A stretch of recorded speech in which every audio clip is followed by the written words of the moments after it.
Hello viewers, কেমন আছেন সবাই? আশা করি অনেক ভালো আছেন।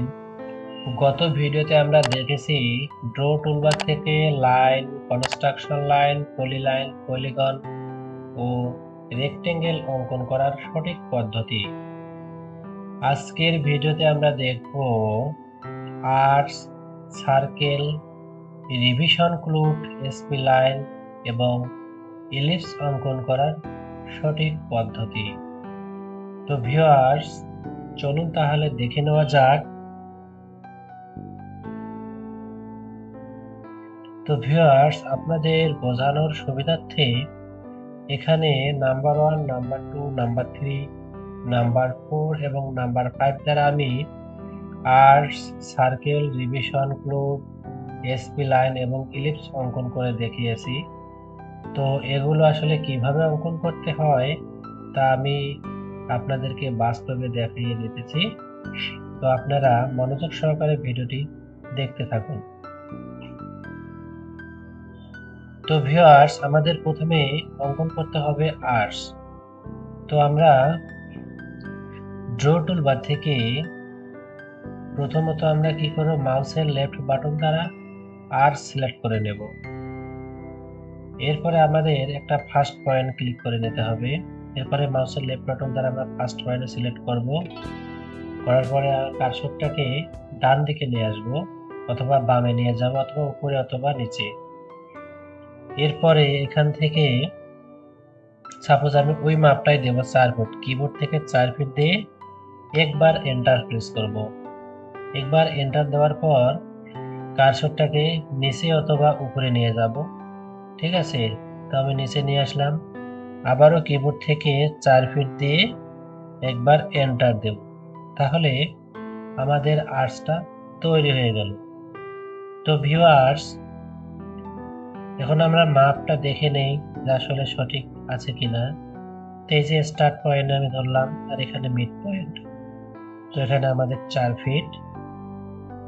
এরপরে আবারও কিবোর্ড থেকে এন্টার দিলাম, দিয়ে লাইনার কমান্ডটাকে নিয়ে আসলাম। নিয়ে এসে মাউসের লেফট বাটন দ্বারা এন্ড পয়েন্ট ক্লিক করলাম, এখানে মিড পয়েন্টটা ক্লিক করলাম। তো আমাদের এই 4 ফিট এখন এখানে শো করাচ্ছে। তো ভিউয়ার্স, আমাদের আর্কস অঙ্কন হয়ে গেল। এরপরে আছে নাম্বার 2 আছে একটু সার্কেল। হ্যাঁ, তো আমরা এবার সার্কেল অঙ্কন করা শিখব। তবে ভিউয়ার্স, যারা একেবারেই নতুন, হ্যাঁ, যারা পেজ সেটআপ এখনো শিখতে পারেননি, বা ড্র টুলবার থেকে আমি প্রথম 5টি টুলবারের কাজ পূর্বের ভিডিওতে দেখিয়ে দিয়েছি, যারা শিখতে পারেননি তারা এই ভিডিওর ডেসক্রিপশন থেকে ওই ভিডিওগুলো দেখে নিতে পারেন এবং স্টেপ বাই স্টেপ এই সফটওয়্যারের সম্পূর্ণ কাজগুলো শিখতে পারেন। তো ভিউয়ার্স, তো দেখুন এবার আমরা সার্কেল কিভাবে অঙ্কন করব। তো ড্র টুলবার থেকে মাউসের লেফট বাটন দ্বারা সার্কেল সিলেক্ট করে নেব। আবার কি বললাম আমি, যে ড্র টুলবার থেকে মাউসের লেফট বাটন দ্বারা সার্কেলে ক্লিক করব। এরপরে কি করব, একটা ফার্স্ট পয়েন্ট, হ্যাঁ, স্পেসিফাই সেন্টার পয়েন্ট ধরবো আমরা। এখানে একটা সেন্টার পয়েন্ট আমি নিলাম। সেন্টার পয়েন্ট নিয়ে এই কার্সরটাকে নড়াচড়া করলে কিন্তু আমাদের সার্কেলটা শো করাচ্ছে।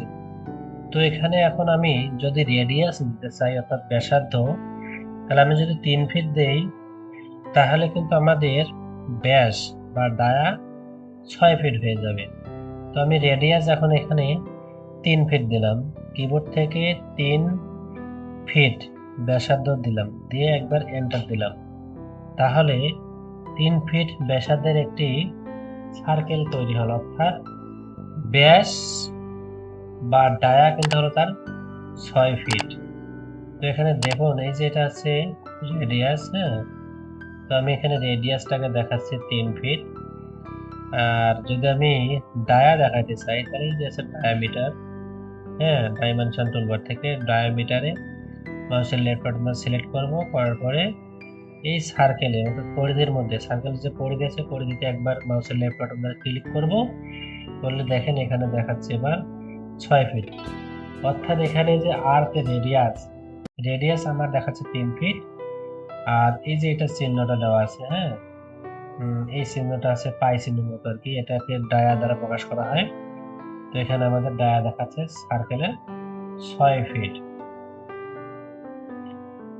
এরপরে 3 নম্বরে আছে আমাদের, দেখুন ভিউয়ার্স এখানে আছে রিভিশন ফ্লুইড। হ্যাঁ, এই রিভিশন ফ্লুইড এবং এসপি লাইন এই দুইটা টুলবারের ব্যবহার যদি আপনারা সঠিকভাবে শিখতে পারেন, তাহলে আপনারা আপনাদের মনের মাধুর্য দিয়ে আরো অনেক সুন্দর সুন্দর ড্রয়িং করতে পারবেন। আমি জাস্ট এখানে আপনাদের একটা বোঝানোর জন্য একটা নমুনা দেখিয়েছি। তো দেখুন আমি রিভিশন ফ্লুইড দ্বারা ওই নমুনাটি কিভাবে অঙ্কন করতে হয় সেটা দেখাচ্ছি। তো মাউসের লেফট বাটন দ্বারা আমরা এই যে রিভিশন ফ্লুইড আছে, রিভিশন ফ্লুইডে ক্লিক করব। করার পর আমি যেখানেই ক্লিক করব সেখান থেকেই কিন্তু আমাদের একটা লাইন ক্রিয়েট হবে, যে লাইনটি দ্বারাই আমাকে ড্রয়িংটি করে নিতে হবে। তো আমি এখানে শুরু করলাম, মাউসের লেফট বাটন দ্বারা ক্লিক করলাম। এখন যদি আমি কার্সরটাকে নড়াই তাহলে আমাদের লাইন কিন্তু স্টার্ট হয়ে যাবে। তো ভিউয়ার্স আমি তাহলে ওই ড্রয়িংটাকে একটু গাছের সিম্বল অঙ্কন করে দেখাচ্ছি। এই যে এখন আমি কার্সরটাকে আস্তে আস্তে এভাবে ধীরে ধীরে নিয়ে যাব। হ্যাঁ, আমাদের ড্রয়িং যেরকম হবে ঠিক সেদিকে আমরা এভাবে কার্সরটাকে নিয়ে যাব। নিয়ে গিয়ে তাহলে অটোমেটিক আমাদের লাইন ক্রিয়েট হয়ে যাচ্ছে এবং যেরকম ড্রয়িং আমরা করতে চাবো সেরকম ড্রয়িং আমাদের হয়ে যাবে। তো ভিউয়ার্স তো দেখুন আমাদের এখানে একটা গাছের সিম্বল প্রায় চলে এসেছে। হ্যাঁ, আর এখানে একটা কথা মাথায় রাখতে হবে যে আমরা স্টার্ট পয়েন্টে একবার ক্লিক করেছি, আমাদের কিন্তু আর লাইন চলে আসতেছে অটোমেটিক, কার্সর যেদিকে যাচ্ছে সেদিকেই লাইন ক্রিয়েট হচ্ছে। এরপরে যখন আমরা শেষ করব, অর্থাৎ কার্সরটাকে ফার্স্ট পয়েন্ট অর্থাৎ যেখান থেকে আমি শুরু করছি সেখানে কার্সর নিয়ে গেলেই অটোমেটিক কিন্তু সেই লাইনের সাথে মিলে যাবে। আমি এখানে আমাদেরকে কোনো ক্লিক করতে হবে না, এন্ড পয়েন্টটাকে শেষ করার জন্য, কমান্ডটাকে শেষ করার জন্য কোনো ক্লিক করতে হবে না, এটা অটোমেটিক ওই ফার্স্ট পয়েন্টে অ্যাড হয়ে যাবে। শুধু কার্সরটাকে কি করব, ফার্স্ট পয়েন্টের কাছাকাছি নিয়ে যাব। তাহলে ভিউয়ার্স দেখুন তাহলে আবারও আমি এখানে দেখি আরেকটু আছে এখানে। তো এখান থেকে আবারও আমি এই যে স্টার্ট পয়েন্ট শুরু করলাম। হ্যাঁ, আর কার্সরটাকে নিয়ে যাচ্ছে, অটোমেটিক আমাদের লাইন ক্রিয়েট হচ্ছে, আমাকে আর এক্সট্রা ভাবে কোনো ক্লিক করতে হচ্ছে না। খুব সুন্দর একটা কমান্ড। হ্যাঁ, আপনারা আপনাদের মনের মাধুর্য দিয়ে অনেক সুন্দর সুন্দর ড্রয়িং অঙ্কন করে নিতে পারবেন। Mechanical drawing, civil engineering drawing, বিভিন্ন গাড়ি, হ্যাঁ বিভিন্ন গাড়ি, তারপর আছে মানুষের চিত্র, গাছের চিত্র, এভাবে আপনারা আপনাদের মনের মাধুর্য দিয়ে করে নিতে পারবেন। সাপোজ আমি এদিকে আরো কিছু এরকম করে দেব, তাহলে এই যে দেখুন ভিউয়ার্স আমি কার্সরটাকে এই যে স্টার্ট পয়েন্টের কাছাকাছি নিয়ে আসবো, অটোমেটিক সেটা কিন্তু মিলে যাবে। এই যে মিলে গেল, এখানে আর এক্সট্রা ভাবে ক্লিক করতে হলো না। তো ভিউয়ার্স এই আছে রিভিশন ফ্লুইড। হ্যাঁ, এরপরে আছে আমাদের কি ভিউয়ার্স এসপি লাইন। এসপি লাইনটাকে আমরা কিভাবে ক্রিয়েট করব? তো ভিউয়ার্স প্রথমত মাউসের লেফট বাটন দ্বারা এসপি লাইনে ক্লিক করব। মাউসের লেফট বাটন দ্বারা এসপি লাইনে ক্লিক করব। এরপরে একটা আমাদেরকে স্টার্ট পয়েন্ট ধরতে হবে। এরপরে আবারও মাউসের লেফট পয়েন্ট দ্বারা ফার্স্ট পয়েন্ট সিলেক্ট করব। করার পর কার্সরটাকে ডান দিকে নিয়ে আসলাম, নিয়ে এসে সাপোজ আমি ওটাই আমার যে ড্রয়িংটা দেওয়া আছে আমি সেটাই করব। তো এখানে সাপোজ একটা 2 ফিট দেবো, মাপটাকে আমি ডিস্টেন্স দিলাম 2 ফিট দিয়ে কিবোর্ড থেকে একবার এন্টার। এরপরে আবারও কার্সরটাকে নিচে নিয়ে আসবো, নিচে নিয়ে এসে আবারও কিবোর্ড থেকে 2 ফিট দিলাম, দিয়ে একবার এন্টার দিলাম। এবার কার্সরটাকে আবার ডান দিকে নিয়ে যাব, আবারও কিবোর্ড থেকে 2 ফিট দিয়ে একবার এন্টার দেব। এবার কার্সরটাকে উপরে নিয়ে যাব, আবারও কিবোর্ড থেকে 2 ফিট দিয়ে একবার এন্টার দেব। এবার কার্সরটাকে ডানে নিয়ে যাব, আবারও কিবোর্ড থেকে 2 ফিট দিয়ে একবার এন্টার দেব। এবার কার্সরটাকে নিচে নিয়ে আসবো, আবার কিবোর্ড থেকে 2 ফিট দিয়ে একবার এন্টার দেব। এবার কার্সরটাকে বামে নিয়ে যাব, আবার কিবোর্ড থেকে 2 ফিট দিয়ে একবার এন্টার দেব। আবার কার্সরটাকে নিচে নিয়ে আসবো, আবার কিবোর্ড থেকে 2 ফিট দিয়ে একবার এন্টার দেব। আবার কার্সরটাকে ডান দিকে নিয়ে যাব, আবারও কিবোর্ড থেকে 2 ফিট দিয়ে একবার এন্টার দেব। এবার কার্সরটাকে নিচে নিয়ে আসব এবং কিবোর্ড থেকে 2 ফিট দিয়ে একবার এন্টার দেব। তো ভিউয়ার্স, এই আমাদের ড্রয়িংটা হয়ে গেল। হ্যাঁ, এখন এই কমান্ডটাকে শেষ করব আমরা কিভাবে। এখন যদি কিবোর্ড থেকে আমরা একবার এন্টার দেই তাহলে আমাদের কার্সরটা স্টার্ট পয়েন্টে যোগ হবে। দেখুন ভিউয়ার্স, আমাদের কার্সরটা কিন্তু স্টার্ট পয়েন্টে চলে আসছে, আমরা কিন্তু এন্ড পয়েন্টে ছিলাম। আবার যদি এন্টার দেই তাহলে এবার আমার কার্সরটা এন্ড পয়েন্টে যোগ হবে। যে কিবোর্ড থেকে যে এন্টার দিলাম, এন্ড পয়েন্টে যোগ হলো। এবার যদি কিবোর্ড থেকে এন্টার দেই তাহলে আমার কমান্ডটা এবার চলে যাবে। তো ভিউয়ার্স, কিবোর্ড থেকে এই যে একবার এন্টার দিলাম, আমার কমান্ডটা চলে গেল। তো আমার এসপি লাইনটা তৈরি হয়ে গেল। তো আমরা সুন্দর সুন্দর কার্ভ জাতীয় যেগুলো কার হবে, ঠিক আছে, সেই ড্রয়িং গুলো করার জন্য আমাদের এই এসপি লাইন ব্যবহার করতে হবে। আচ্ছা, এটা গেল আমাদের এসপি লাইন। এবারে 5 নম্বরে আছে আমাদের এটি কি, ইলিপস।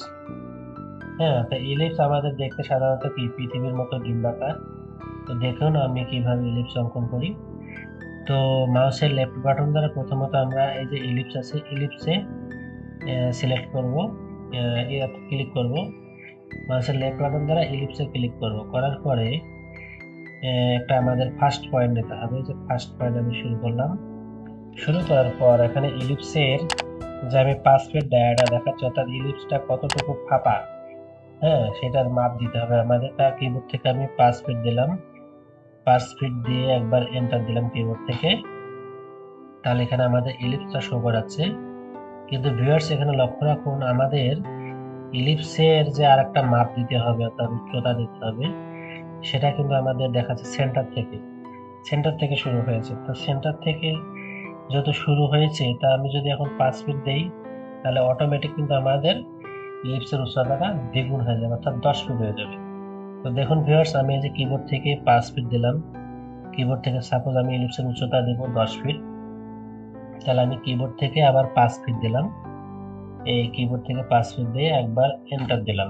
এই যে আমাদের একটা ইলিপস তৈরি হয়ে গেল। তো দেখুন ভিউয়ার্স, যখন আমরা লাইনার দিয়ে দেখি আসলে ঠিক আছে কিনা। আমরা ডায়া দিয়েছিলাম 5 ফিট এর। তো এই যে 5 ফিট আমাদের ঠিক আছে ভিউয়ার্স। এরপরে আমরা উচ্চতা দিয়েছিলাম 5 ফিট সেন্টার থেকে, তাহলে উভয় দিকে হবে 10 ফিট উচ্চতা। তাহলে দেখি এখন আমাদের এখানে 10 ফিট উচ্চতা শো করে কিনা। তো এই যে ভিউয়ার্স, আমাদের 10 ফিট উচ্চতা শো করেছে, তার মানে ঠিক আছে। তো ভিউয়ার্স, আজকের ভিডিও ছিল এ পর্যন্তই। আবারও দেখা হবে নতুন একটি ভিডিও নিয়ে। এ পর্যন্ত আপনারা ভালো থাকবেন আর আমার জন্য দোয়া করবেন, যাতে আপনাদের জন্য আবারও নতুন কোনো ভিডিও নিয়ে হাজির হতে পারি। ভালো থাকবেন সবাই।